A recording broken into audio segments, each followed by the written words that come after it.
Hey guys, working with a new phone here, so I'm hoping that this video works. I decided to start recording videos again for you all today because today is the first day of Navratri.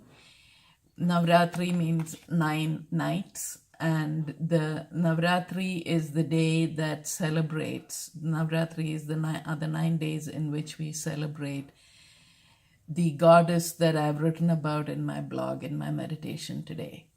We have the first 3 days are devoted to Kali, the next 3 days are devoted to Mahalakshmi, and the last 3 days are devoted to Saraswati. If you know, in Hinduism, there are three types of energies that we talk about. There is the tamasic energy, the rajasic energy, and the sattvic energy. And Mahakali represents inertia or the force that works against inertia. Mahalakshmi is the force that is associated with abundance, royalty. Rajasic means royal. And Saraswati is the goddess that is associated with creativity, the arts, all forms of bringing new things into the world.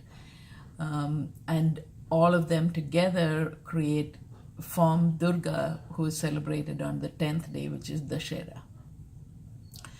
So today and the next couple of days, I'll talk a little bit about Mahakali, and I'll also share the blog posts in which I've talked about Kali. The first thing, if you look in the mirror there, you'll see an image of Kali. She's right up there on top. She's on her lion. Her countenance is dark. She's depicted as very as black as night, actually, and in most images of Kali are very frightening, right? They show her with huge canine, like demon teeth. She's wearing skulls. She's got fierce looking weapons that she holds. She rides a lion.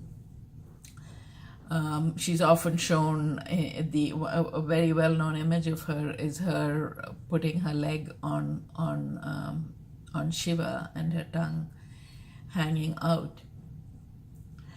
Now there is a lot of symbolism behind all of that, but what's coming up for me now today to share with you is that it's interesting that she is a powerful goddess, right? And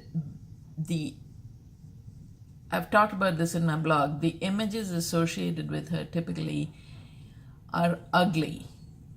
And there is the subtle, or maybe not so subtle message that if a woman is powerful, she is ugly. And this is sort of reinforced as we grow up by, if we get angry, we are called Bhadrakali. If we don't tie our hair up right, we are called Bhadrakali. There is always a negative connotation to being Kali.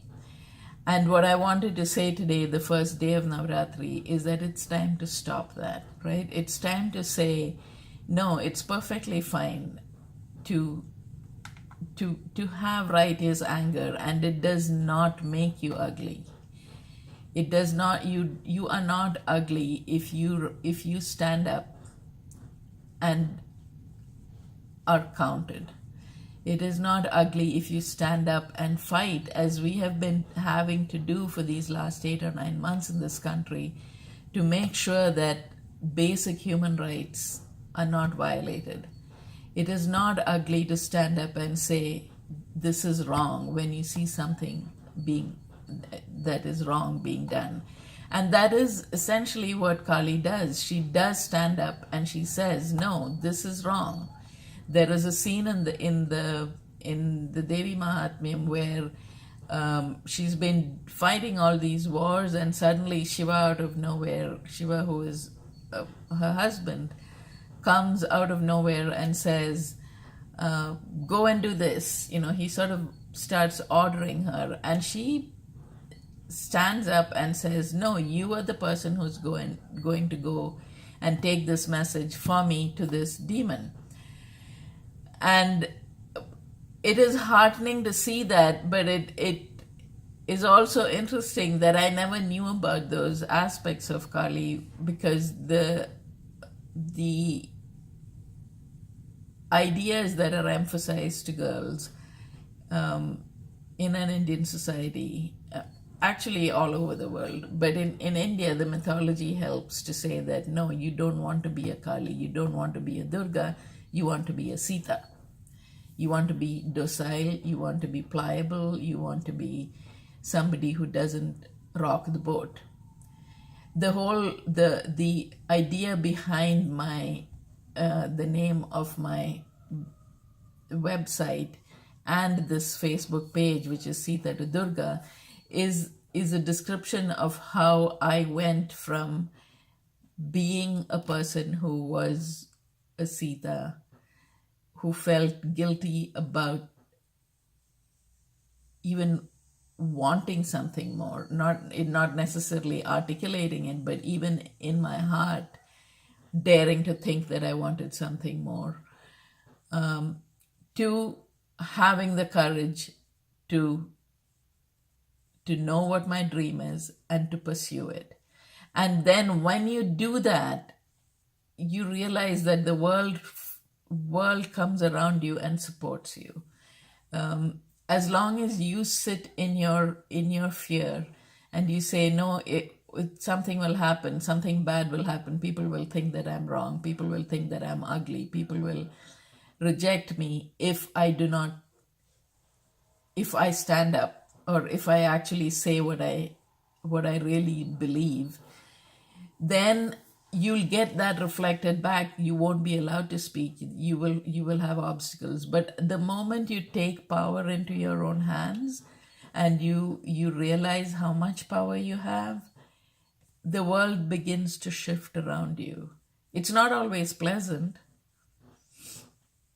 but it does shift around you, and you're able to take charge of your life, and you're able to be powerful and beautiful at the same time. So that's my message for this first day of Navratri. I will be sending out a message every day for these 9 days and follow it up with and send you links to my blog post as well. It's wonderful to be back with all of you, and I will see you tomorrow.